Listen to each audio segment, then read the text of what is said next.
to order of the Budget Committee, the April 13th Budget Committee meeting. We'll start with noting that all members are in attendance. Mayor Sticks, elected treasurer Steve Olson, Mr. Jeff Rains, Mr. Johnny Johnston, and myself and the finance director as staff. Starting with approval of the April 13th, 2023 agenda, which has one discussion item, which is the review of the proposed general fund budget for the fiscal year 23-24. So thank you. Motion and second. All of our no objections. Thank you. All right. So the agenda is approved, and we'll start with public comment for the meeting. We don't have cards, I believe, for this particular committee, but we'll I'll ask if anybody wants to make public comment. Okay. So we'll start with Heidi, and then Brian will follow. Very brief. Hi, good morning, Mayor Sticks, Treasurer Olson, and members of the committee. My name is Heidi Whitman, and I've attended or watched several meetings and understand that the budget is tight, and any discretionary spending will be a place to look for cuts. I read in the Ojai Valley News that community grants might be cut, and so I thought I might be able to help in a small way. So I have been a nonprofit fundraiser for over 20 years, and I have also served on the boards of several local nonprofits, including Food for Thought and the Ojai Education Foundation. I've written grants for local municipalities, including the city of Ojai, 7 other local cities, and the county of Santa Barbara, as well as NGOs and higher ed institutions. So my colleague Amber Landis, who is the Director of Development at the Ojai Valley Humane Society, and I, we're talking about just the plight of small nonprofits that often don't have staff and are run by typically all volunteers. Many of them don't know much about the way big organizations fundraise. And so we thought we would like to offer to provide a free grant workshop to help our nonprofit community find and apply for grants. We think that with some training, they may be able to get more back-end grant funding than they may have ever been able to get from the city. So if that's something that you're interested in, we're happy to provide our credentials, and we would just do it as a community service. I work primarily internationally, and so I don't fundraise locally. And Amber fundraises for the Humane Society, where they do have paid staff. So if that's something that you would like, I'm happy to work with whoever to do that. So. Thank you, Heidi. And Heidi, I just want to say thank you. That is a wonderful idea, and really appreciate your generosity and sharing your skills. And yeah, and find more money out there. Thank you. Brian and Larry will follow, and then So thank you all for your efforts for being here. Good to see Steve again. Starting to run into him at events throughout the community. And Johnny, I miss seeing on the bike trail. So anyway, happy to be here. First of all, I want to thank the different people who have supported the museums over the year, especially in the move last year in moving the museum into a line item on the city budget. Bob Daddy reminds me that he has been supporting that for years. That's my Bob Daddy payback there for that support. Also want to thank the council members, Haney, Wyrick, and Susan Francina, who voted for that last year. The two that didn't seem to vote for that move were Mayor Sticks and Ryan Blatz. However, and I've made sure the people in the museum understand that their no vote at that time was not a no vote on the museum. They do support the museum, and I wanted to make sure our board understood that that no vote was solely because of the way that was put forth and where the money was taken from the budget at that time. And so I made sure that our museum board understood that and that they're not getting upset at people who support the museum. We at the museum look at every penny. A long time ago, I said, as long as you have me on the board, you're going to get all 7 financial statements. One of those are notes, and so I do a notes on that so the non-financial people can look through that. It includes like, oh, well, postage this month was $280, and last month it was $60. We go down to that detail. I've told the board members who wanted a simple page that was all they wanted. I said they're going to get every page while I'm associated with the board because I want to make sure that they understand what the financial position is. And so they put up with that, and we go through that every month, and we compare it against prior years and the budget. So I do appreciate the line item. I did go through your budget. I did see our long account number that's in there. It's on page 108 of 182 to help you find it. To see that account number set up, to see Ojai Museum operations support in there at $60,000, which is what we asked last year. For last year, there was a $67,500 in there. We're not sure where that $7,500 came from, but we'll figure that out. So again, thank you very much for your support of the museum.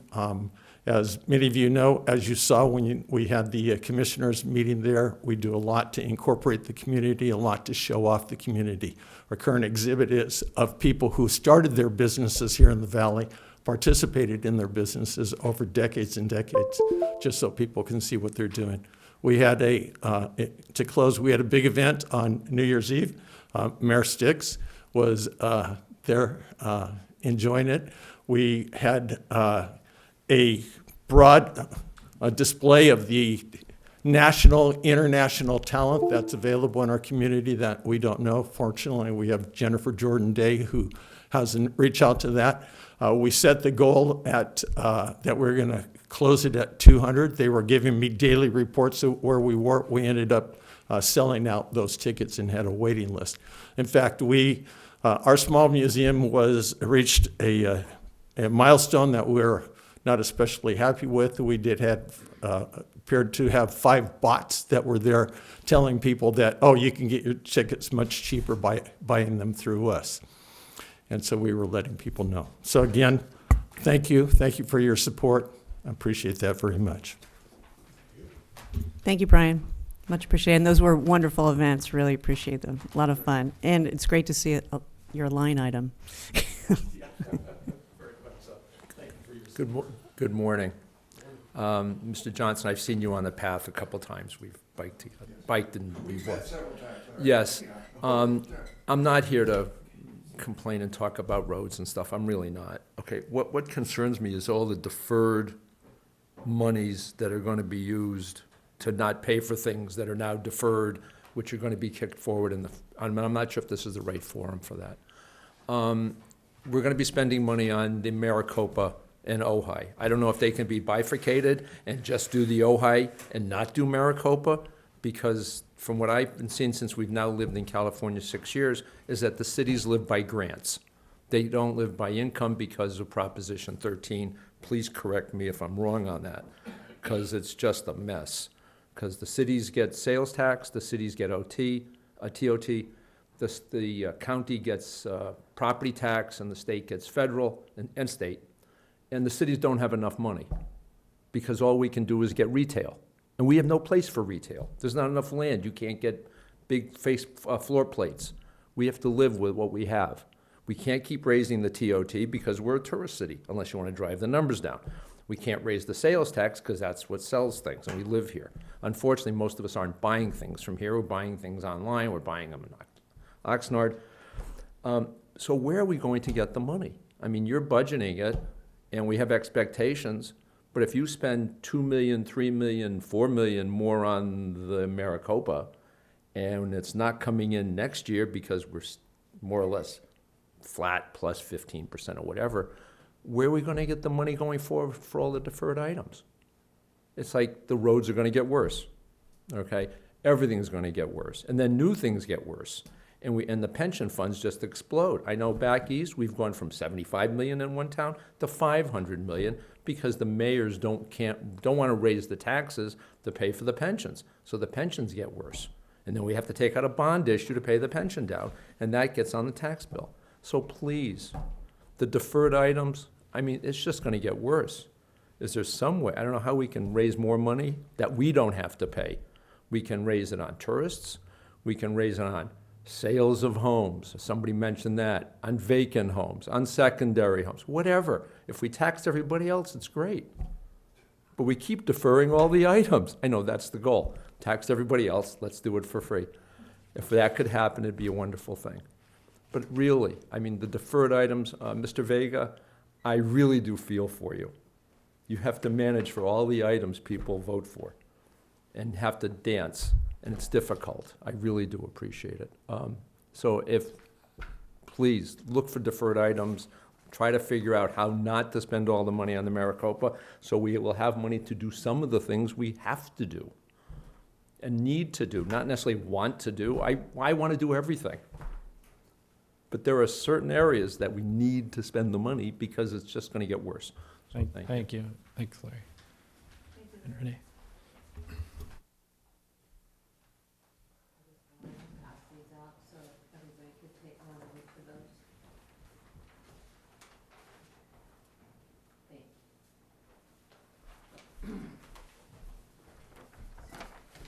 Good morning. I'm not an early bird like maybe some of you are. My name's Renee Roth. My husband and I moved to Ojai, or came to Ojai first over 35 years ago on our honeymoon. So we have a very special place in our heart for this town. We have lived here for 20-plus years. Like most residents, we want to see a city that is well-managed and able to accomplish major projects like keeping our roads paved and our residents, pedestrians, and tourists safe on our roads and highways. I first started getting involved in city council meetings over concern for bicycle safety when I had young kids who were taking to the streets, and we wanted to ride our bikes to the farmer's market, like every young family coming to Ojai wants to ride their bike to the farmer's market or to the park. Well, then, my neighbor Edith was killed crossing Maricopa Highway. I hope you all know and remember about Edith, who was crossing Maricopa Highway in a walker, and she was killed. She had a walker. Back then, it was a 4-lane highway, and fortunately, it has been reduced down to 2 lanes. I'm very grateful for that. So I've watched James over the many years and participated in council meetings and city council meetings and ATP grant meetings. I've watched James try to manage, most recently, the Public Works Department. I've been waiting for the ATP project to come up since the new council was seated. Where is the ATP? When are we going to talk about the ATP? There's grant money that's sitting on the table waiting to be spent. There's land that needs to be acquired, and we need to get that project started. So I've been patiently waiting. So I just need to let you know that I'm gotten to the point where I'm a little impatient. And then I got to watch the budget committee go over the budget, and I was really pleased to see that you had lots of extra money to spend and put into reserves. Put into reserves. I used to work in financial management. I used to install financial accounting software. I used to train people on how to run those systems. I worked in a treasurer's office where we had to invest funds for the state of Oregon. I understand financial management, and I understand good financial management. And I would like to see the city of Ojai adopt a reserve policy. I ran into a couple of documents doing searches. I'm not sure what your reserve policy is. I heard lots of discussion about maybe it's this amount and that amount, so I'd like to see a reserve policy adopted. Thank you very much. All right, and I think that's all public comment. James, I don't know if James is in the back still, assuming we don't have anybody on Zoom. Forgot about Zoom. No, we do not. Okay, thank you. Okay, so that's public comment. Next, we have the approval of the March 30th, 2023 minutes, the minutes from the last meeting. Very simple minutes. We had a long discussion, but it's very simple minutes. Do we have a motion to approve those just for the record? Is that a hard copy? Yeah, it's the second page of the packet. I don't know if I've got a packet. Oh, do you not? Here, I think I might have taken yours by accident. When I tried to read it, which is even more difficult on the computer, Microphone, please. it did mention that we're going to make a recommendation on the reserve policy. Yeah, actually, I'm looking at this now, and I think this is actually a draft copy. It's not updated. So let's table it for the next meeting. It looks like the wrong copy got included. So we'll table that at this point. But I may make either a comment or ask a Mhm. question, because I think it addresses Yeah. what we're hearing from. Microphone, please. The purpose of there are two of us here, one who helped write it originally, 20 years ago, or 50, almost 20 years ago, and another one who resurrected it about 6 years ago. And I think there is, or at least I maybe have a misunderstanding of how we handle these meetings. I know the title of it is Budget and Finance, so it sounds like here's a place to go in order to get decisions. That's really not what the Budget and Finance Committee is. We opened it up to the public, at least when I was mayor, for transparency in the government.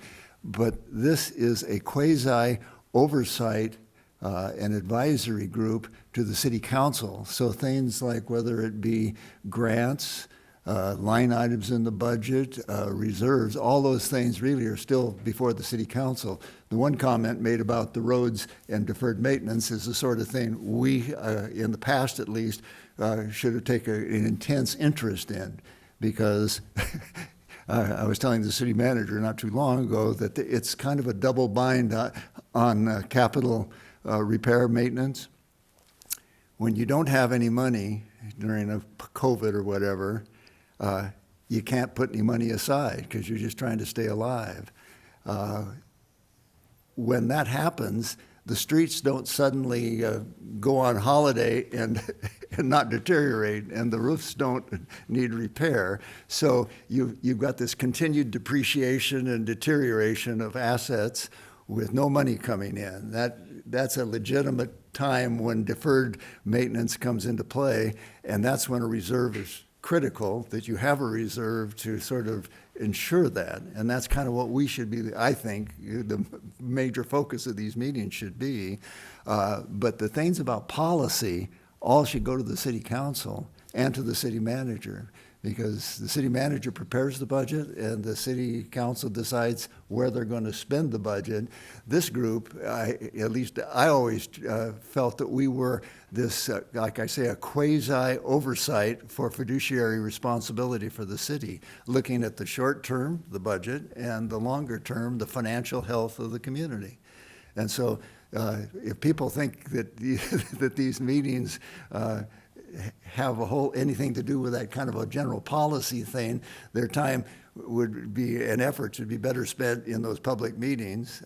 And here, like the comments about deferred maintenance, I mean, it's very boring stuff, but Renee, you said you had a big background in this. So this is a good place to sit and listen, and because this is the place where the city manager gets help, but it's also a check and balance upon staff and the politics of budgeting by us being, sort of neutral quasi-experts saying, look, we looked at it, we look at the audits, we look at the long-term trends, we look at the reserve, and this is what we think when going into your budget every year you should consider.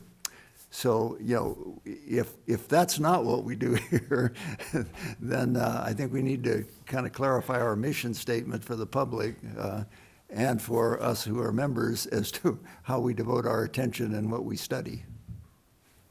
Is that? Yeah, thank you. I appreciate, can I go ahead, Steve? I was just, I've always assumed that we are advisory, and so we're not. microphone. I've always assumed that we are an advisory committee. Correct, yeah. That only gives what we consider advice. The council is the one that makes the decisions. Right, yeah, we make suggestions, but we also are looking at it, so it's an informed suggestion. And then the council that's elected by the people can decide what they're gonna do, and then the voters can decide what they do with the council. But our job is just to try to clarify it and to try and give them early warnings where possible, so that we stay healthy and attractive and a place people like to come. Thank you, Johnny. Thank you, Steve. I appreciate that. And this might help focus the discussion a little bit, because the council made a motion, we passed a motion on March 28th to direct staff to focus on these 3 issues in terms of the budget. Employee retention. We all know that we're only as good as our staff, so keeping people happy, and we are so happy with you, so thank you. Thank you, Pam. Thank you, James. And we also need to hire some people who, James really did a magic act during COVID and cutting back, and so, building staff up. The second was road paving, because for the last 8 years, the previous council has deferred paving to redirect resources towards other priorities. So we're clearly hearing every single day that paving is the issue. And of course, we know that the cost can increase 5 to 10-fold because you have to grind out the road base and start from scratch. The third item was climate action, so specifically getting city buildings off fossil energy and beginning to replace our transportation fleet with zero-emission vehicles. And then the fourth, which to me is the most important, because we saw this, what happened during COVID, increasing the rainy day fund. It was 6 months, and we're deciding on a number to recommend. I think 80% would be really incredible to get there. It took 20 years to get to 50, so it's not going to happen overnight, but it's really good to have goals. So those are the 4 items that the council asked staff to look at. I think 3 of those are clearly, as they would say in our wheelhouse, things like. I said, is it, my light's on, can you hear me? Yes, we hear you. Is that closer? Can you hear me? Yeah. Like Rangoon calling, yeah. What was I was going to say that the 3 of the 4 topics, I think, are clearly in the wheelhouse of this committee, which is to, it's resource in terms of people, staff, and resource in terms of income and dollars, but not to be the tax policy people, only that say this is how much we get, this is how where we are financially as far as our expenditures. I think what would they expect us to do on climate change? That's a real big policy issue, that if they want to say, okay, line item in the budget and X number of dollars they want to spend, then I think it seems like a different group would be dealing with that with a different expertise, not finance. Right. Yeah, and it was direction to staff in preparing the budget, and I think the idea was in the CIP to have start to have the electrification of our fleet in our buildings. Oh, okay. Budgeted. So, Okay, so that's in your department, and yeah, and we can explain some of that today too. and that'll be trade-offs in priorities, more again a policy Well, thing, right? and the thing right now, it's good because like the electric items are starting to be available, like electric trucks, but they're more expensive. So so we'll get into that, but we had to adjust some Okay, things where yeah. a $35,000 truck becomes a $60,000 truck. That's about average, So but that's a great segue, and I guess I'll make one point just about the community funding. I think one thing maybe where it got confusing is last year we had 15 groups come and ask for funding, and the council heard those 15 groups and then basically said, can we take this to the budget committee this year? But my understanding was that was sort of a 1-year process. We haven't been asked to do that again this year. We haven't really been going through that, so I don't necessarily think that the expectation is that this group would do it, and it's not part of the normal process. So, but anyway, so Can I add one thing, James? Sure. I think also one really important high-level piece of information. We went from a $10 million budget not too long ago to a $15 million budget now. That's a huge increase. So, and we've also had, the pandemic. So I think it's really good to recognize that it actually, things are going well. So thank you. Thank you for that. I think it's interesting though, because, so this year, let's start there, because our total expenditures we're proposing are $15 million. And that is an increase over the last couple of years. When people are saying, find a way to increase your budget, we have. The flip side of that is at some point you also have to manage your spending. But so we've increased our budget. The expenditures are $15 million this year. But just at a very basic level, some of the things people are talking about, just between streets and deferred pension liability, we estimate, because they're estimates until we actually do it and the prices are going up, but we estimate $30 million in deferred liabilities. So as much as I'd like to say, well, let's just pay them all right now completely off, they're more than our annual budget. So, but the flip of that is we need to, my recommendation is we need to really make sure that we start addressing those, because they're just getting bigger and bigger, and the numbers go up. The Infrastructure Act, everybody keeps asking me how excited I am that the Infrastructure Act's coming out, and all this free grant money's out there. I'm getting warnings from our contractors that prices are going to skyrocket the minute the infrastructure grants come out. And there's no guarantee that we get any of them, but it means we're going to be paying more. So that liability could become even more. It could be 3 times our annual budget. So we do need to make sure we prioritize spending those. And, part of the answer is we haven't for 20 years, and we didn't have a reserve, and we didn't prioritize spending those. Over the last 5 years, we've rebuilt the reserve to a certain point. We've added line items for $100,000 a year prepayment of both pension liability, and then this year we're recommending for doing that for OPEB liability, and we created Measure C, which provides about $3 million in funding towards CIP, which is all our deferred maintenance projects, whereas 5 years ago the city transferred about $300,000 or $400,000 a year into the CIP, and that was all the CIP funding we had. So we're doing. Can I Sure. make you're probably going to do this anyway, but doesn't it strike everybody that's here and in the audience that here we are as a grant applier ourselves, and it costs time and money to apply for grants, and we need the money to come in for certain things. Why would we be giving money away at the same time we don't have enough money to take care of the primary responsibilities? I hope the council does consider that this year. That it's when we're asking other people to help fund us, and then they say, "What are you doing with your money?" And it says, "Oh, we're making other choices." So.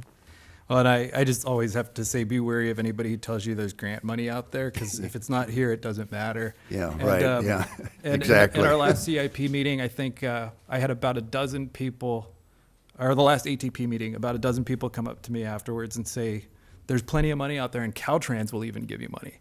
And I'll just say this for the record. I asked them for $20,000 for that project, and they rejected it. So this week. So the idea that there's all this money out there, it doesn't mean it's coming to Ojai.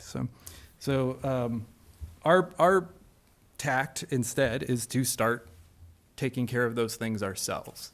If grants fall into our lap, great. If we go out and get funding, or if magically, hotel rates go up even more and we get more TOT, great.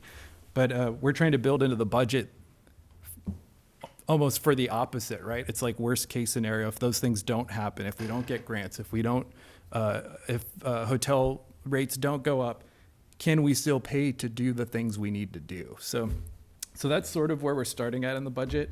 $30 million of liability, deferred liability. So like that sort of floats in my mind all the time on everything we do. And I'll explain as we go through the budget some of the things we've built in to start prepaying some of those things, and trying to actually make sure and building into the budget so that every year we're prepaying some of those things. So with that, well, actually, let me go just one step more into that. So when we talk about the deferred liabilities, and the estimate we had prepared about a year ago to get our streets, well, about 6 months ago, to get our streets from a pavement score of 50 to a pavement score of 70 was about $15 million at that point. We think it's closer to 20 now. In each of these budgets, or in this budget, and then what we're proposing in the CIP each year is starting with a default of about $2.3 to $2.6 million a year towards streets. And again, kind of going back 5 years, we were doing about $600,000 every 2 years, I think is what we were doing. So $300,000 a year versus $2.3 million a year at this point. So we're trying to build that into the budget. But what that means is other projects that we wanted to do get sort of pushed back to, because that's the biggest chunk of CIP. The OPEB liability, we estimate at $3.7 million. That's the other post-employment benefit liability, which I always have to remind everybody for our current employees, none of our current employees get that. And I think we might be down to one employee who started 20 years ago who will get it when they retire. But that's a benefit that we pay for, even though none of our current employees will ever get that benefit. And it's basically an additional retirement benefit. And so that has $3.7 million in liability. We had never, that's the one that we have prepaid, right? There's two of those. Have we prepaid that one historically? Okay, so that's the one that we have been prepaying $100,000 a year for about 5 years, 6 years? 8 years, okay. Do you have I'm in some, that COVID time. pardon me, Yeah. do we have some kind of, like, say, 5-year quasi-amortization Forecast. schedule for that? Because I remember looking at some audits over time, boy, you have to really shout into this, don't you? I sit at home and wonder why people can't be heard on their microphones, and I'm one of them now. The question I'm asking is there a graph or a trend line for, say, 5 years based upon the annual audits that show what that amortization or that pay down is? Because at one point when I had some fiduciary obligation to be looking after this when I was on the council, we put in $100,000 to pay it down, but it went up $200,000, and so we were continuing to dig the hole. I'm just wondering, is the amount that we're paying keeping at least level and reducing somewhat? That's something we can dig in at. The problem is, it's exactly what you said. Oh, did I turn this off? It is exactly what you said. Depending on how the stock market does, Right, you yeah. can pay $100,000, and at the end of the year, you're actually in worse shape than you were at the beginning of the year. Right. And But you would have been in even worse shape if you hadn't paid the $100,000. But it's not. But it's even more frightening when you do that during an up market, because when the market is good, the earnings assumption is above, and yet still the accumulated liability can build faster than the market can pay it. Yeah. So, Correct. okay. So I think we have some charts, but we only have the one copy, so we can provide these to the committee afterwards. But the point, yes, and even I would say, even if the chart shows the last 5 years that we've made progress, it doesn't mean we will the next 5 years. Well, that's right. because of But that's if recession. there's a bear market, Right. that. Right. But so the point is valid that that potentially you can prepay a year and the debt might not go down still. Right, and I understand that. What I'm asking on behalf of the oversight is that what are we basing our evaluation or advice to the council on the amount that's being paid into the fund right now to try to get ahead of it? And we don't, I understand we don't want to be 100% funded, because then every time the market goes up, there's a surplus, and then pension systems pay out more benefits that were never originally in the deal. So it's better to say be between 80 and 90% funded, and then you're always within, reasonable. I'm trying to think of something that I don't mention associated with guns, but. Anyway, you can hit the target without having to break the bank. Yeah. So, yeah, I hear you. We could, we'll provide that information to the committee. So but so there's that liability, and then there's also unfunded pension liability, which the city had never actually prepaid until I think last year was the first year. And the unfunded pension liability was, this current fiscal year, yeah. Unfunded pension liability was another $6.2 million. And so we started to prepay that at $100,000 a year as well. And so that's the first time that we've done that. And I think that the idea, I'll send the charts out because I'm trying to read the charts as I speak, and it's complicated, or it's difficult. And could we get a chart on both those? Yeah. Just to give us For an pension idea of, liability and are we OPEB. gaining or losing? Yeah, over the last 5 years, like sort of the last 5 years. Yeah. No, we're good, thanks. Anyway, so those are like the three big deferred liabilities. We're talking $30 million. The most recent estimate, we have a $15 million budget, so we're trying to build in, starting to knock those down, but it's going to be a process, and we'll have to be diligent and keep doing it. Because, like I said, we could dedicate our whole budget to it this year, and it still wouldn't cover all of those. So sort of starting there. So we went through the budget last meeting. We went through all the slides, and we talked about the different categories. And so we sort of left off with with some key questions. I think that was the slide that we ran out of time on. And so as we discussed today, obviously the budget committee can ask whatever questions, and we can address, but my screen isn't sharing. There's some key questions that we wanted to get feedback on, and I think some of them are fairly high level, such as, we mentioned we're looking ahead at the budget, and we're seeing we project an increase versus adopted budget for hotel tax and sales tax, but we're projecting that it's actually fairly even with what the projected budget is this year. In other words, we're not projecting much change from what we're currently seeing on the ground right now. We don't see a likelihood of a huge spike in either hotel tax or sales tax. I think that the first thing I hear everybody say is, well, what about El Roblar? And just as a reminder, they won't be open when the fiscal year starts. And at this point, I think they're expecting to be open at some point in the fiscal year, but not early on in the fiscal year. And so I don't think we'll see much impact during this fiscal year from El Roblar. And then as we talked about at the last meeting, there is more and more talk about a possible recession. And so we aren't projecting any major increases, and we're projecting sort of a flattening out.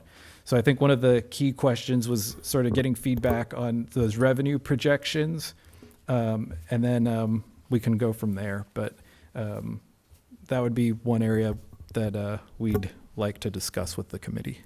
So is the the projected flatness of the revenues from hotel and sales is based on pretty much saturation, or what do you call it, maximum occupancy? Because we clearly are doing well. The inn seems like it sells out regularly, and that's the biggest part of it. So Yeah, so well, that seems like a reasonable.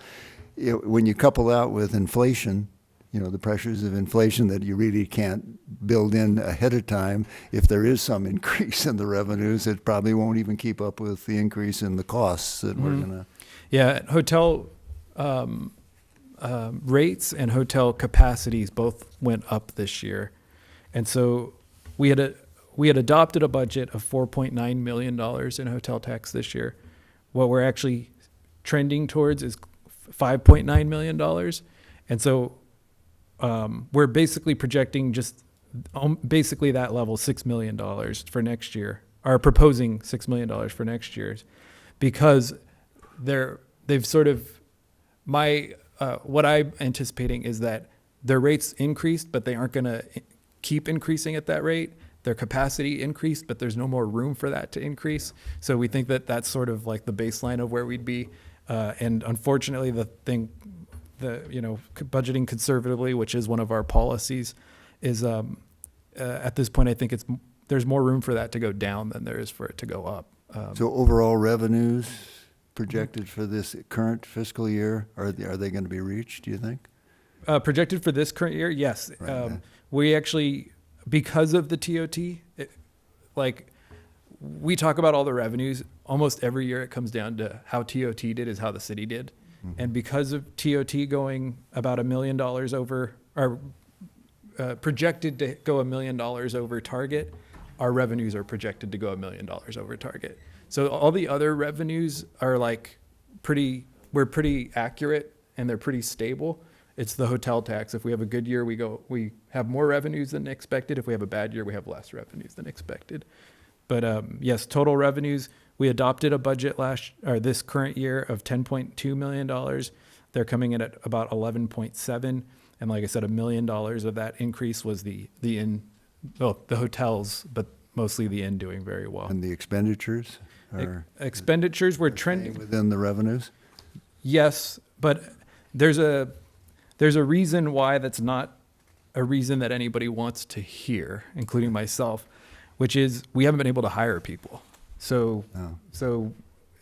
Salary savings. salary savings. And we, Involuntary salary savings, Yeah. not a good thing. yeah, exactly. And so, we have, I think it's $1 million, I think it was about $1 million in salary savings. Oh, about $500,000 in salary savings, but almost $700,000 in expenditure saving, or salary related savings, including salary and benefits.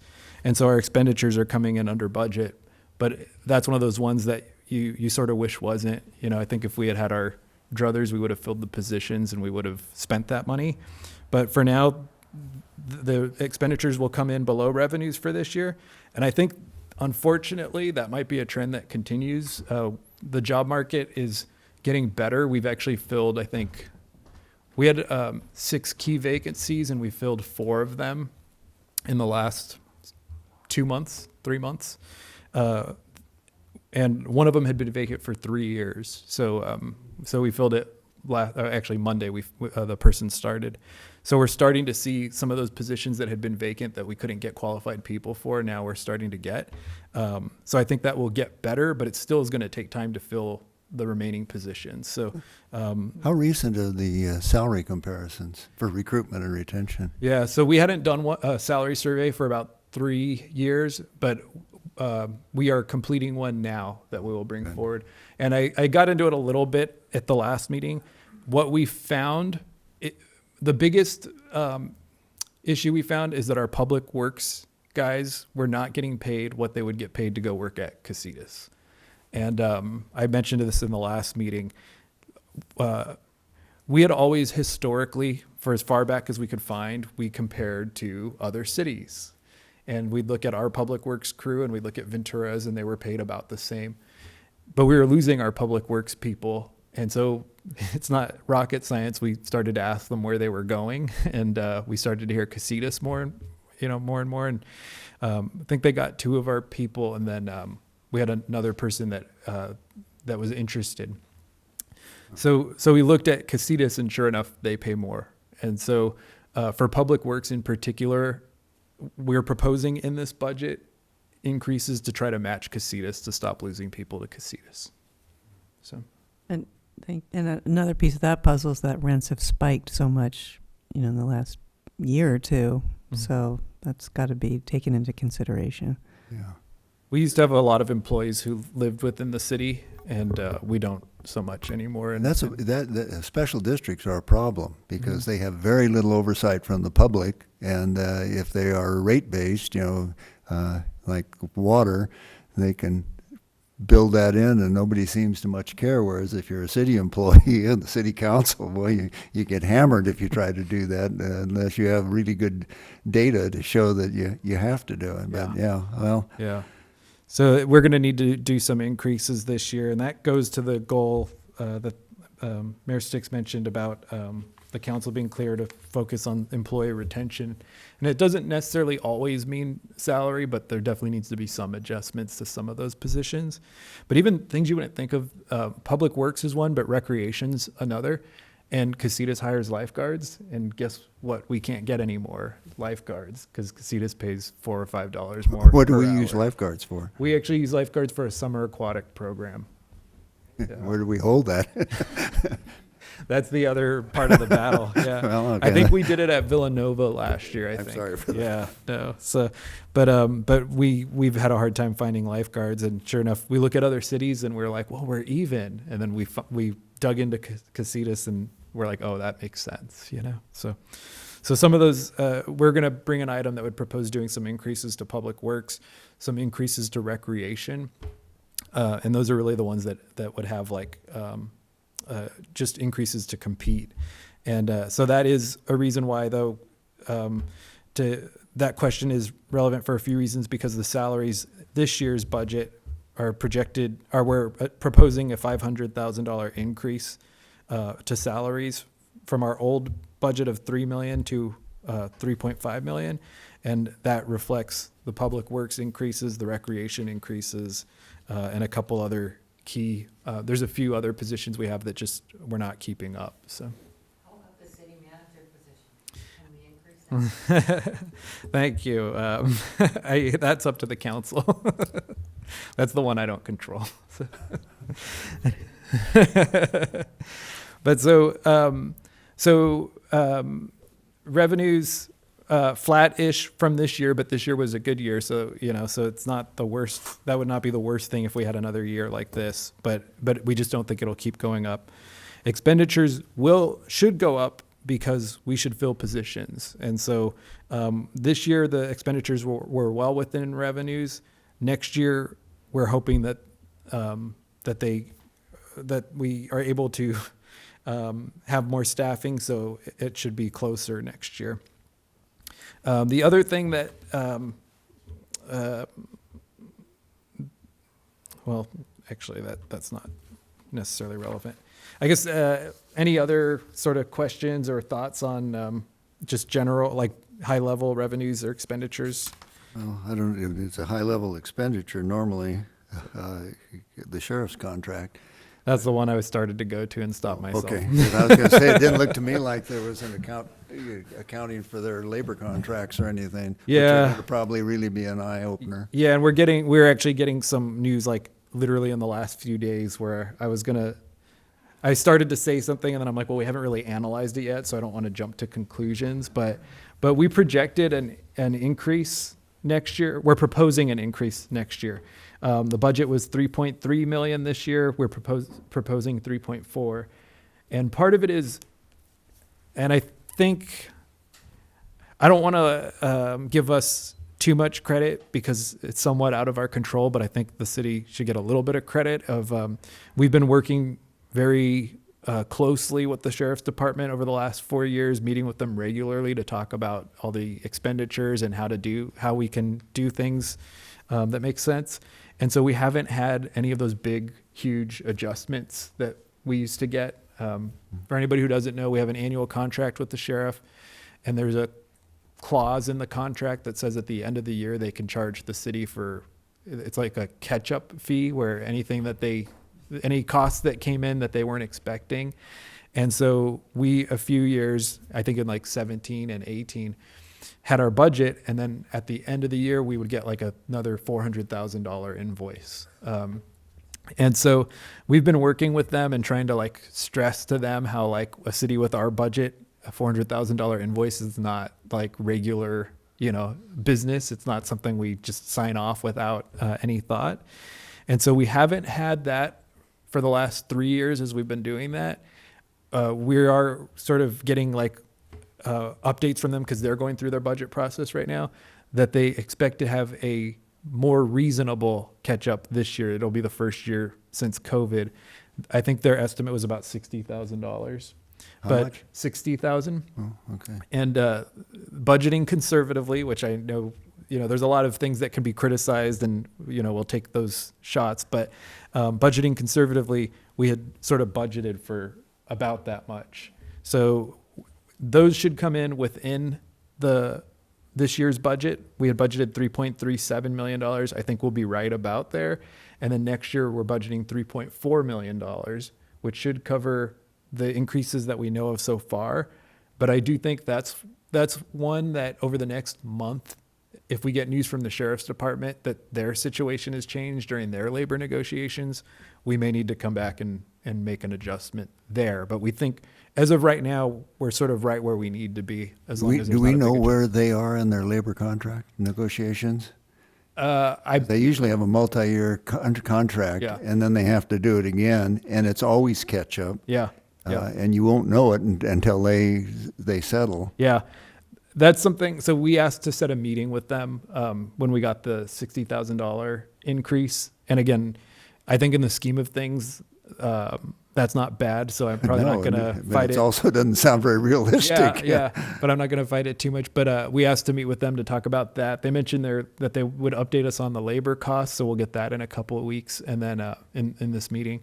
And then the other cost that they mentioned was their vehicle lease cost, which apparently vehicle leases are getting more expensive, both because those vehicles get more expensive. Those vehicles are over $100,000. I don't know that people realize that. And the vehicles get more expensive, and then as interest rates go up, the actual leases get more expensive. And we had asked them, is there anything? This is all just in the last couple of days, so sorry if if it's just like as it comes to me. But we asked them, is there anything we could do about keeping those vehicle lease costs low? And the answer was you could buy the vehicles, but that would be a huge budget impact of buying $400,000 or $500,000 plus vehicles. Yeah. So there's some things we're going to talk to them and look at, but I think for now it looks like the budget is going to be right on for this current year for sheriffs, and then what we're proposing was an increase from that, but that might be something that we look at as those conversations continue. So anyway, but that is the other elephant in the room, because the sheriff's costs are typically about even with the rest of our staffing. So when we talk, a lot of times when we sort of talk about like the big three expenditures, and we'll say like staffing, but the sheriffs are right up there with that cost. And in fact, I think up till this year, every year, that their costs are actually a little bit higher than our salaries. So. Anyway, so there's that. And then I mentioned at the last meeting, one of the other big contracts that we have is our city attorney's services, and those are trending higher, and I think will trend a little or be at that level next year, as we still have some lawsuits pending and those types of things. Our insurance rates are increasing. We adjusted that budget big time because we're finding over the last 2 years a trend of they increase more than expected. So we're just anticipating that. The insurance costs for the city was about $220,000 3 years ago. And this year it's $380,000. So that's about another $160,000. This is that Joint Powers Authority? This is the California Joint Powers Insurance Agency. Did they explain why? I think they did. I don't remember it offhand. Do you remember reasons? They send us a justification letter every year. Usually it's We got it, losses, like 3 but that months seems ago. like a big. Yeah.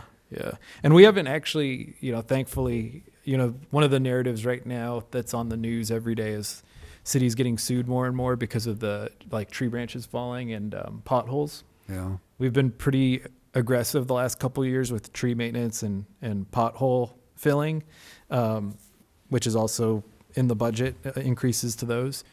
So we actually haven't had a lot of those. So we haven't had a lot of claims that would lead to that increase typically, but Did they experience rate us at all?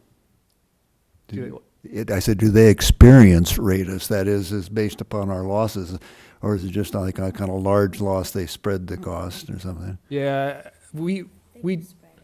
they spread the costs. Every year we do an inspection with them where they come out and we take them out and they look at the city.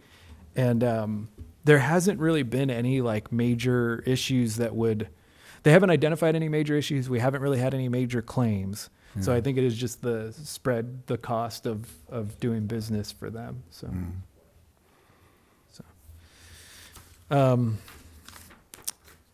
yeah, and sorry, we went through the budget it was a couple hours, I think, 2 weeks ago. So I didn't know if we'd want to go through it all again or just sort of start with questions. So I'm happy to do it however everybody wants to do. Maybe what I can do is I'll pull up the budget worksheet on the screen here and just sort of walk through it. Oops, share screen. Did you ever get the maintenance, deferred maintenance on the road inventory? With that, you were doing a new study because the first one seemed like it was Yeah, so deliberately lowballed. yeah. And again, I think I said this last time, we found that the last paving plan, which was supposed to be a 10-year plan that was started in 2009, but if you do the math, it's actually a 14-year plan. Apparently that was created to maintain the current street condition level. And what we realized is if we did another plan with that goal, it would just be planning. Like I think I said this last meeting, our score is about 50 out of a scale of 100. So it'd be basically a plan to fail, a plan to be at 50 in 5 years, which does cost money, just to the point made earlier of you can spend money on streets just to maintain them and not make them better. But we're working on a 5-year plan that's about done, and that's the one where the estimate's about $15 million to get to a score of 70. So to actually improve the score for the first time in 14 years. But so the only reason it's not final, we're essentially final. The only reason it's not final is because we have to get the bid to pave this year before we confirm what the plan is for the next 5 years. And part of that is because the city had to add alternates in the bid. So if we don't have the funding to do the add alternates, then we need to put them into the first year of next year's plan, if that makes sense. So Yeah, but just in general, Yeah. the order of magnitude, what we're faced with, the drought was our friend in a way because everything just sort of glued together out of dryness, and then we had the two, what they call those atmospheric rivers, and I go through the town on foot regularly, and my God, the amount of alligator cracking, which means the pavement's totally failed. I'm just curious as to whether or not those numbers are very realistic, because it's easy to kid ourselves, but if our job is to sort of give a wake-up call to the council, I think that's certainly, the sooner we see some kind of a report on that, to compare it to the reality we're experiencing. Yeah. And Larry has a question. It's up to the committee if you want to take questions. No, what is the total town deferred pensions, maintenance, liability, utterly expected liability, financial? I'm adding that up in my head now, like it's $60-70 million. You just said it was 30. Yeah, it's 30. There's the police, there's this, there's all Yeah. these things. Yeah. So for streets to get to to get them to a good rating, What does that mean? so a rating of 70 out of 100. Does it mean like the nice part of Pleasant or the bad part? No, seriously. No, he just said Yeah. it's 70%. Yeah. Yeah. So to get to a good rating of 70, it's about the estimate was $15 million, but we just got told by our company doing the bidding that the costs are up 30%. So we're saying about 20, but so $20 million. The $10 million between OPEB liability and pension liability, so $30 million. But I think to your point, is that everything? And the answer is no. Even just from our building perspective, from the Boyd Center, from Kent Hall, all of those things have deferred maintenance from years and years of not having funding. If this was your money, and it was your home, how would you propose to deal with it and solve it? Because you got the police, you go, we had it is for him. How is that accounted for? Mhm. And I'm here. This is my house. This is your house. How do we pay for this? We're underwater. We're at a tipping point. Well, you know, there's, I'm sorry, I just. okay. My response to our group is that these numbers are pretty large and they're a little scary. But if we deal with them on a regular basis and amortize the debt and not, you know, keep putting it in and taking it back out and then thinking we've saved money,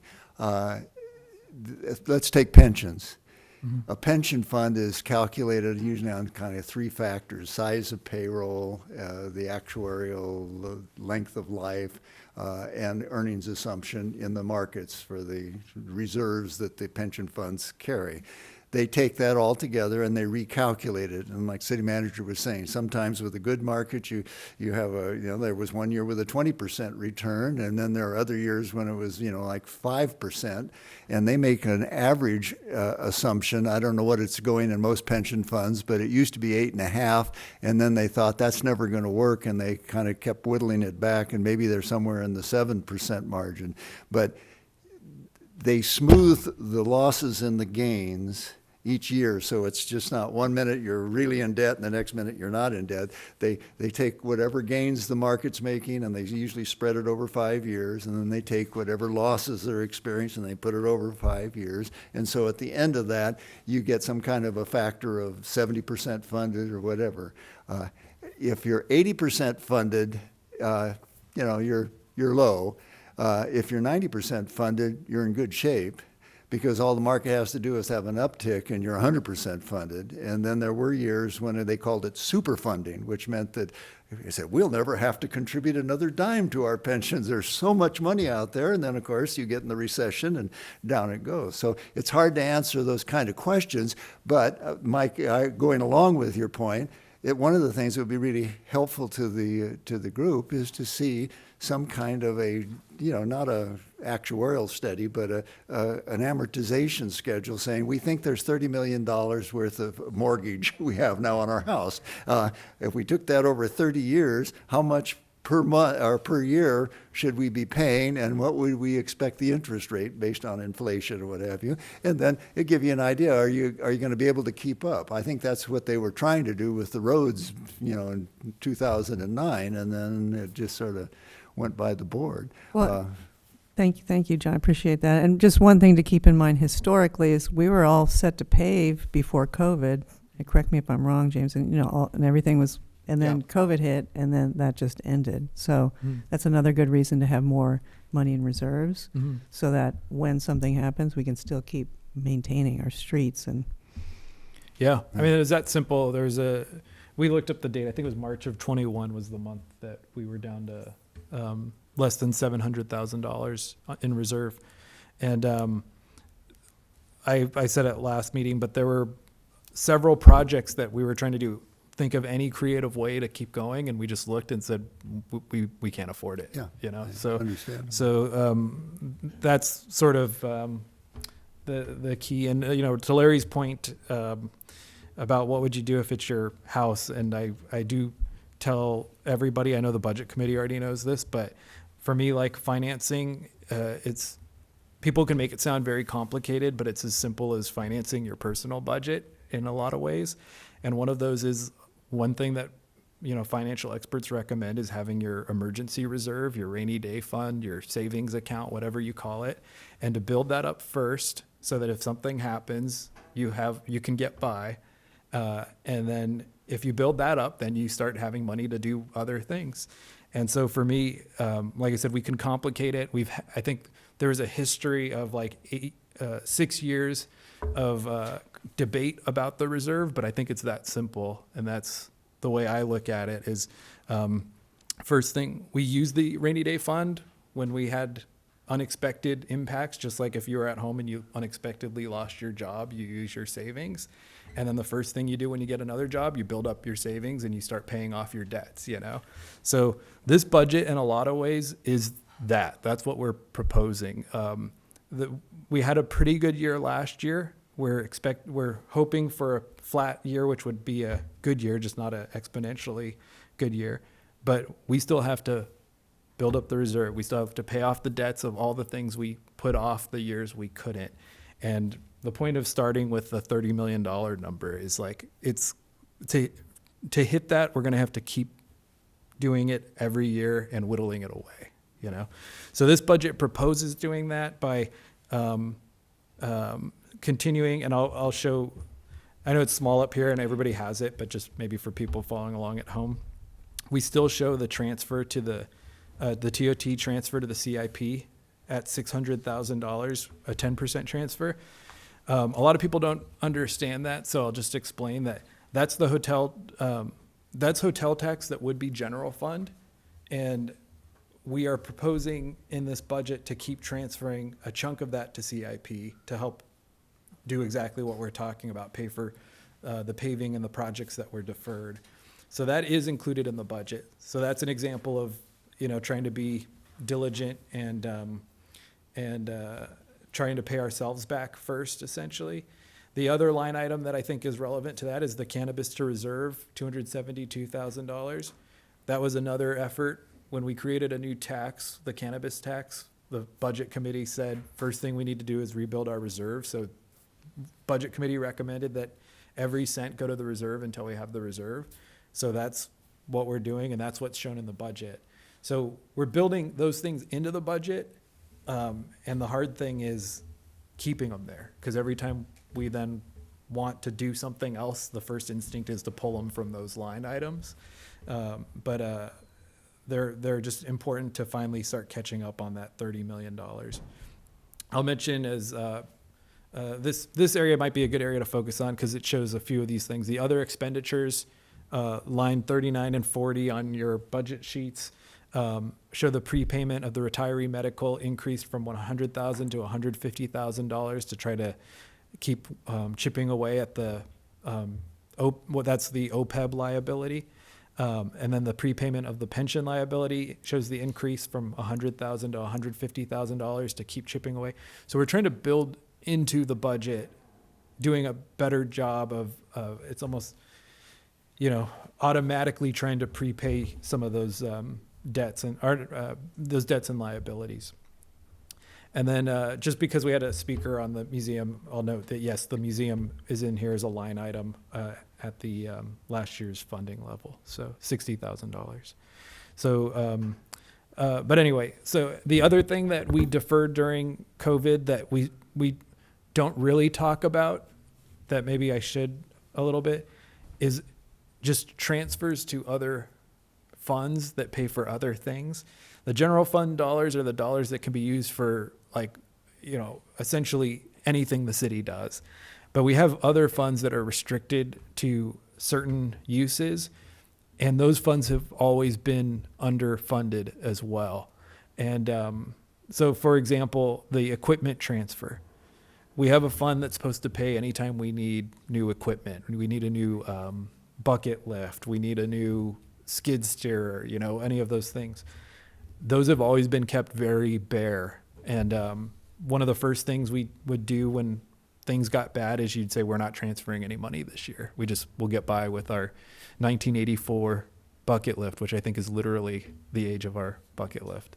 And so what we're trying to do again this year with all that in mind is we're trying very hard to actually transfer money to those funds. And so in a way that, you know, it's the city's the attempt is to be responsible and say, even though we could spend this money on anything, we need to start putting it towards the things that need replaced that we know are just looming out there, like 40-year-old, you know, it's crazy to think 1984 is 40 years, but 40-year-old equipment we're still driving around on the streets. And so we also built those, this current year and next year, we're trying really hard to keep those built into the budget, because it's sort of like the first trick is whenever you need money, we won't transfer money to something else this year. But we've been doing that for a long time. There is no money. And just like the roads, and I was speaking of earlier, these are replacement reserves. Yeah. And so they're supposed to be a reflection of the depreciation and deterioration of the equipment that will have to be replaced in the future. And by doing that, it smooths things out. But you're right. when you have have control of both funds or both pockets, you say, well, I'll just take it out of this pocket. Yeah. And during an emergency, you do that. But it seems like they should leave an IOU or some kind of a loan document saying that, because I think that is the policy on the general reserve that when I got on the council, nobody was doing. But when you were there, and Sue, you put that in, said that in an emergency, you draw from the reserve to address the emergency, and you pay it back the following year and as quickly as possible. That last part of that is what politically is very difficult, so the next group that comes in who didn't write the rules will say, well, we don't have to follow them either. And unfortunately, that's true. Yeah. I'd like to make one statement, too, that I have been saying for years, and people need to understand, the public needs to understand. We are a small town, so percentages don't tell the whole story. But the general fund that the city manager was addressing, saying that it's not that you can spend it for however you like. It means that you have the discretion as a council to prioritize and move the money around. And it can be used for any purpose, whereas road money, if you get it on gas tax, you have to pay it, you put it into a road. You can't just put it in your pocket. Okay, there's no restriction to general fund money. Shocking to me when I first heard this, but I checked it out, we have the highest per capita general fund income of any city in Ventura County. Why? Because we have a good real estate market and we have a good tourist market and sales tax, all those things. But like I say, percentages can be deceiving because we're a small base, so a high percentage of a small base is still only so much money. Yeah. And as been pointed out by the public and members of the board here, is that when you defer the maintenance and the costs keep going up, you can be semi-rich, but that doesn't mean you're taking care of painting, the house and repairing the screen door. I don't guess we don't have screen doors anymore, but that whole idea is that it's saying, hey, does everybody remember who Rosemary Clooney was, and that there was a song called Mañana? For budget, it's really important to remember the lyrics. I think they were the window is broken, the rain is coming in. If someone doesn't fix it, we'll be soaking to our skin.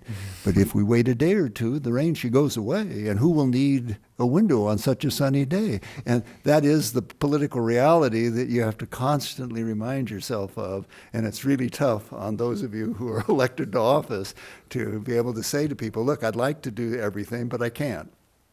And so that's where we can be of help to the council, I think. Yeah, I agree. And it's good also to keep in mind that it's been 5.5 years since the Thomas fire. And that's how, the fire department says that it takes about 5 years for the brush to come back. And Right. so here we are. And we just have to They also say in 10 years, if you ask for a show of hands, less than half the people in the audience will remember the last fire. Well, let's remember it.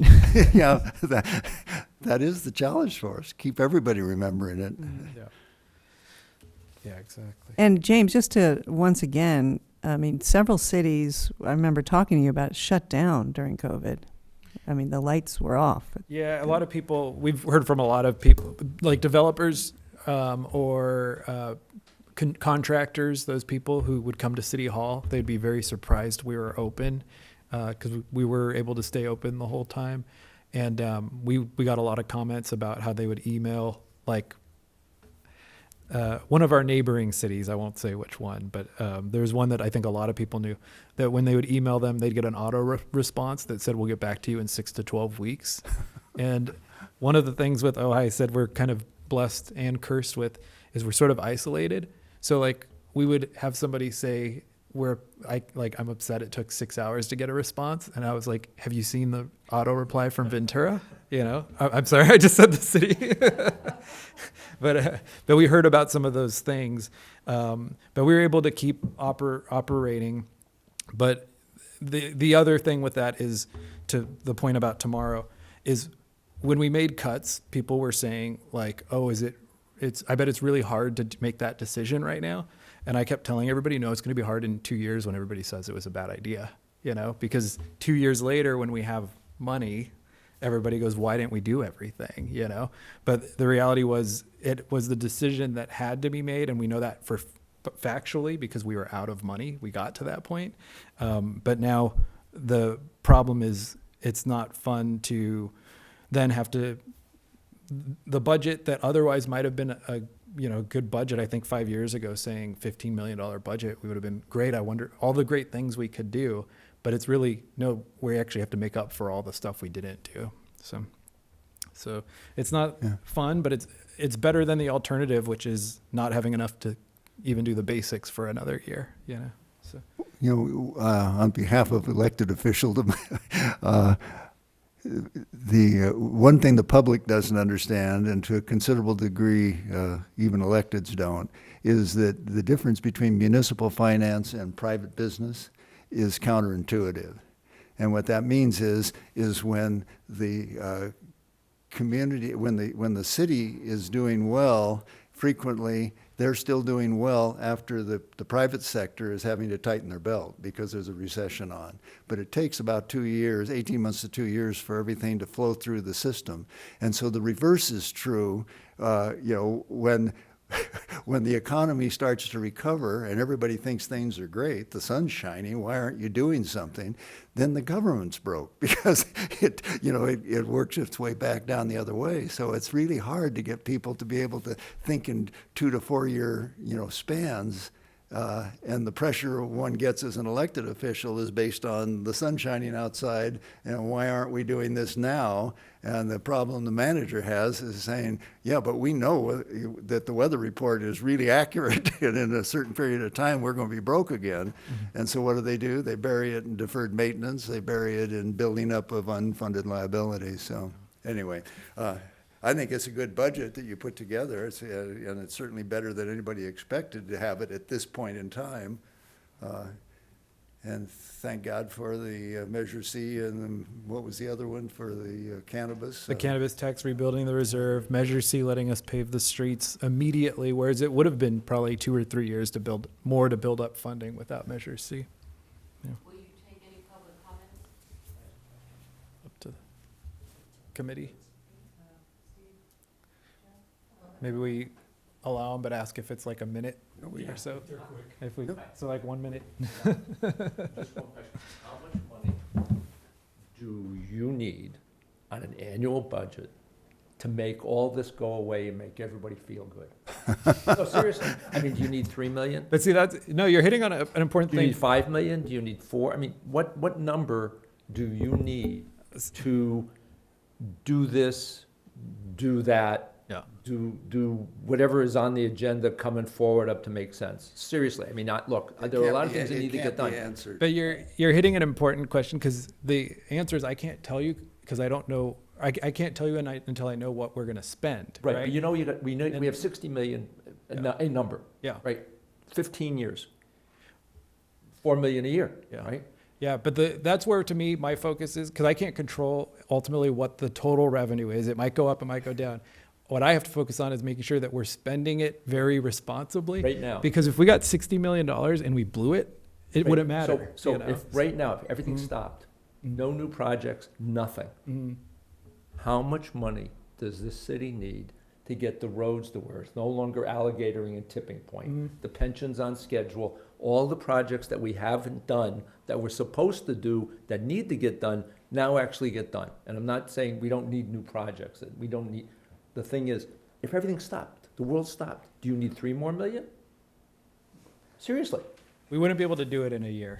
No, but if you got 3 million a year for the next, at least, do we now have a plan that's automatic? The Well, roads that's- get done, the pension gets done, we have beat cops on weekends, whatever, without a grant, and we need leverage with the police department. Yeah.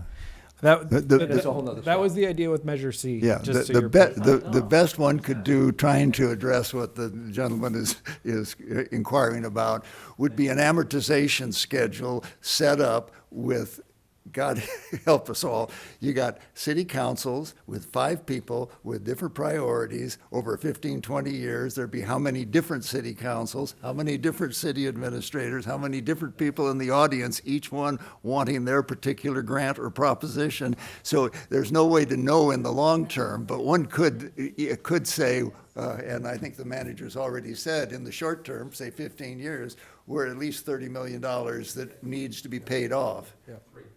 What? So $3 million a year, sure. Yeah, but see, we can't go out of business like a business can. Well, I know, but that's the old tax and spend or spend and not tax. We're already spending. I know, yeah. Yeah. All right, thank you. Did somebody else have a 1-minute comment? Yeah, Renee. I appreciate that level of detail you're getting into here, James. Thank you.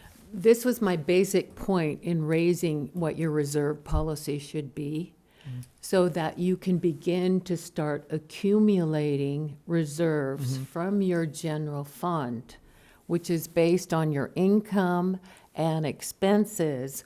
When you have a surplus, a certain amount needs to go to your capital improvement fund. So you're always replenishing where you've borrowed money in the past to support your operating budget. So there's the general fund, and there's the capital improvement fund, and there's the debt schedule fund, and there's, and what I'm trying to get at is the road fund, we need to know what that number is. If it's a 50, I don't care what the number, how many years it's gonna take to get the roads repaired, but you were right on, Johnny, about saying we need to know each road has a useful life and it's in a certain state of disrepair. What is it gonna take to get it to 70%? What's that number? That should be a number that is going to be able, you will be able to say, that's what we need to raise our revenues, and where are we gonna get the revenues from? That's all I was trying to say. That's what your reserve policy for the capital improvement fund should be, a certain amount. Your reserve in your general fund should be a certain amount. That's all I was trying to get to. And that's a great comment, and by all means, make it before the city council during the budget hearings, because it's really hard to do it. I think this group knows that, and that's one reason we spent, about an hour or more on it, trying to figure out a way to tweak that up. Because if you have money in the bank, there's a saying for those of us who have lived through recessions and maybe even a depression or two, that cash is king. When everything goes down, the people, even our former president said, oh, so we have a big recession. That's when I make most of my money. People in the real estate business understand that. It's buying at the bottom of the market, not at the top. And we're right now going out to repair our roads at the top of the market with all kinds of competition. I would hope we would make some kind of a deal with the county, James. I don't know, not this year, but to piggyback with them, because then the contract that would be awarded could be large enough to get people interested in our little town. Because I know years ago, we used to, when the county was paving Grand, they would come to the city and said, hey, you want to join us, and we'll pave it all the way through. And the city say, no, we can't afford it this year or whatever. And this is long before your time. Yeah, that's a really good point. It's something, this year, we were just so desperate to get our paving done that as soon as we could, we went to Yeah, you gotta bid. get started. Yeah, but I think for maybe the next 5 years, working with the county and piggybacking, because there's the theory and then there's the practicality. And one of the practical issues with paving that you sort of touched on is that I still worry that we're so small with all the infrastructure money that we're not going to get good bids. You're not going to get, Good bids. right, yeah. And so we're out to bid right now. We've done what we can do, but now I have to rely on a vendor coming in and, giving us a good bid.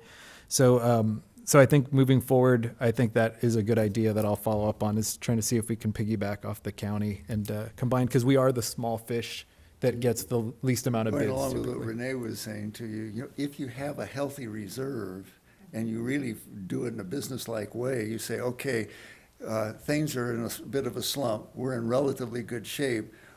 Just like when the city council loaned money to replace the bowl, which was a nice to have. You could do the same thing with roads during the down when people are not paving so much and the price of the pavement is cheaper. You can borrow that from the general fund, pay it back, the following year when the prices go up. You've done yours and you're not competing with all the big guys. Again, a very tough thing, but it works. It's just a matter of the local leadership understanding how it works, and a good city manager like you've got. I think we're on the right track. Yeah, I would agree. That's a great idea to partner, Johnny, with the county, and I would really encourage that. And then, James, when you get complaints about why we're not paving in Miners Oaks or Oakview, you can explain that it's actually the county. We saw, I think what the mayor's referring to is we put out some PR this week on potholes and paving, that we're out to bid for paving.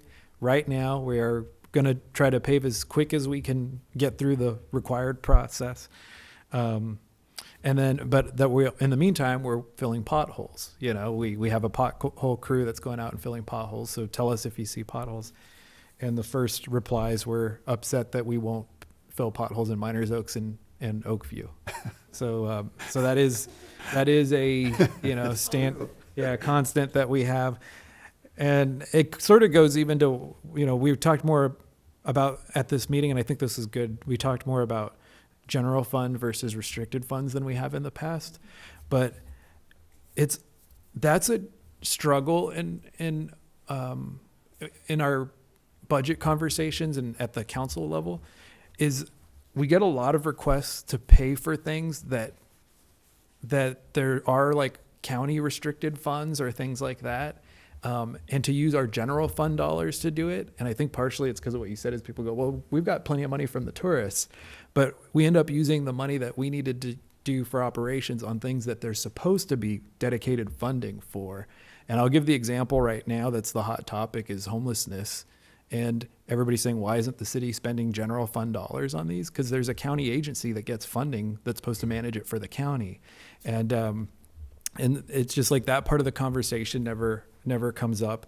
It's that way with there's a county housing authority or housing agency. There's county homelessness. There's or the continuum of care it's called, and so that's not really a differentiation we've ever made. But I think it's one that people need to understand, because when we're spending our general fund dollars on it, it means that there's something else we're choosing not to do instead of using the money that's allocated for it. So. And unfortunately, that usually creates a magnet effect. Those who are taking, they say those who are doing a lot get a lot more to do. And the city, everybody comes to the city because it's easier. They go to the county and they're intimidated or they aren't heard. So they come here and you say, well, you don't live in the city. Well, I know, but we're all one big family. Yeah, but we don't get the revenues. The county does. It's tough. Yeah. And there are regional problems that people advocate for, and the council gets the brunt of it. And just to reiterate that fact, the Continuum of Care Alliance gets millions of dollars every year from the state to help our unhoused. And they have many grants. They had one in October and one in January. Yeah. And I helped the family shelter connect with them, that we have a contact there. So, that's a great resource. And I'd also like to promote Heidi Whitman's idea and Amber Landis's idea to do a workshop to help people find more funding. Yeah. Because there's a lot out there. We can propose that when we go to council with the budget. We can note that was a suggestion, and there's an offer to do the workshop, and ask the council if they would like to donate the space to do it. Yeah. So with that, did you have something, Brian? Can I just take 30 seconds? As long as it's not about potholes by your house. Yeah. Those aren't my problem. Let me just say this. I live in Oakview purposely. When I see There's a good and there's pothole, bad. first of all, I avoid it, especially the one going uphill maybe to James's residence. It just grew further and further. And I would call the county, Matt Levere, before I would call the city, because Thank you. I know where appreciate it. the lines are. But that's not, I said this for years. I said this before COVID to different council people, that I appreciate that Ojai, small as it is, but in comparison with the other city organizations within the county, is that the city finances and paying down their debts, their obligations, their pensions, the benefits, in restricting that, the changes that they've made over the years. I compliment them. I'm a retired chief financial officer. I understand the nonprofit, the banking, the government, the private type, all of the different things on how things are handled and how things are booked and restricted funds. So I just want to compliment each of you. I loved the information. I was going through this. I watched the meeting last week. When I look at the salaries, I love that I can go to the full-time equivalent count on another page, and I can see, is this increase in raises? Is this an increase in staff? There's a question. The increase in staff went up, but the hired labor seemed about stay the same. So there's, questions in there, but the information that was provided online was complete, was extensive, was understandable to somebody who likes doing those kind of things. I congratulate you guys, you folks, that you're still awake. I'm glad this isn't a 6-hour meeting because I'm still suffering from Tuesday night and sitting in that same seat. So again, thank you all for all that you do for this. And I say this not just as an Oakview resident, because even being outside the city, I can appreciate what the city that's important to me, as you know, for what I volunteer, does to keep things flowing, because then that impacts everything and everyone around us. So again, thank you very much. Thank you. Can I just say one more thing and then I'm done, I promise? I promise. Okay. Keep notes so you We can. already talked about this, regarding the nonprofit or community service budget, which I know, Johnny Johnson, you mentioned last meeting, and it got my rancor up a little bit because the park behind City Hall that the Green Coalition is doing a visioning process on, I recommend everybody go through that workshop. That visioning process is for a park for city residents. It used to be in the city's budget. They funded a position for a person to actually manage and do workshops. When I first came to town, they had workshops on composting. They had Mike Inaba come and talk about trees. They had Kathy Nolan come and talk about native plant gardens. I attended all of those workshops. Now we have an unhoused homeless encampment there. There are no workshops, and there's no vision for what we're going to be doing with that property. That's 8 acres of city property that, in my opinion, is a lost resource unless we can take ownership of it and fund projects that will help define and use it to its best possible, highest use. That is a lost resource right now that's had deferred maintenance, and I'd like to see us continue with that. Thank you. Thanks. And I think the consensus was that the council would be the ones reviewing Right, those. yes. Yeah. And I could speak at length on that for 50 years, and it's been done many times, and tens of thousands of dollars spent on it, and it seems to end up kind of the same way. And it's okay, the housing or the homeless thing is a separate issue, and again, needs to go to the council if they can do anything. They've got to work with the county. I don't see that the city's going to solve that one, at least not by itself. And visioning. James, do you need any direction? I think typically when we bring it to the council, the question is, did the budget committee review it and what Right. feedback? So I think, just sort of any statement of, I think Johnny said that it looked like a good budget, and I would concur with that. And I Okay. think that we could pass that on to the council. Okay. Is there consensus? Yep, Yep, and thank yeah. you so much, James and Pam, for Thank you. this. I know how Yeah. much work goes And into it. emphasizing what not only we have said, but what Renee and others have said about the importance of a reserve in order to be able to give more choices, including things like around the city hall. For if you haven't saved your money, there's no money to take care of it. Yeah. Okay. I'd like to make just two quick comments. Yeah. When you're looking at partnering with the county, the state also has roads in our valley, Yeah, and Yep. that may be somebody you can partner with. Secondly, thank you, let me know of what our current reserve amount is, and I'd like you to say that so that anybody listening knows what that is. yeah. So the current reserve amount, thank you for that, because I actually meant to announce that.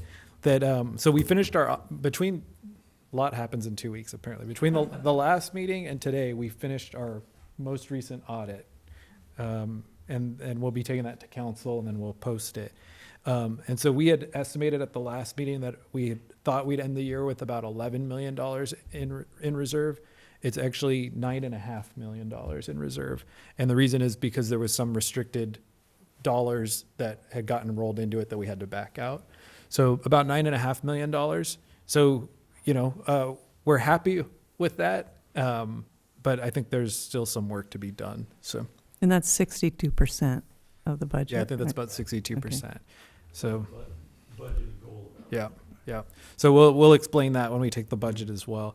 And did we ever, I thought we made a suggestion on a new threshold for both a goal, a long-term goal, and the short-term goal. Yeah. And that'll go to. Yeah, that'll go to the council. Okay. And the thing it impacts in the document, because I know the concern, I think I heard the concern from a lot of people. The concern is that it would be another year we didn't get anything done because we were just saving. And part of what I was trying to explain today is all of those things we're building into the budget where we are, there's behind me on the screen, $600,000 that we are transferring to the CIP to keep getting things done. And so the real thing it impacts in this document is the cannabis transfer and basically making us be disciplined to keep saving that money instead of obviously right now, if I were a council member and I was handed this budget and I didn't think I had to build the reserve, I would say, I'll take that and I'll spend it, So that's where I would ask for the support, and I appreciate the support from the commission or the budget committee to take that reserve seriously, and for us, when we propose the budget, to propose still putting that $270,000 towards the reserve. I would move that as a suggestion to the council. Yeah. Okay. All right. Excellent. It's a lot easier not to get used to living on it than it is to have to take it away from somebody else later. Mm-hmm. All right. So I think with that, is there any other comments? I think that's everything we need. So, Well, yeah, Thank you. right. Thank you. All right. Thank you very much. And I think with that, we can adjourn at 10:42 a.m. Thank you.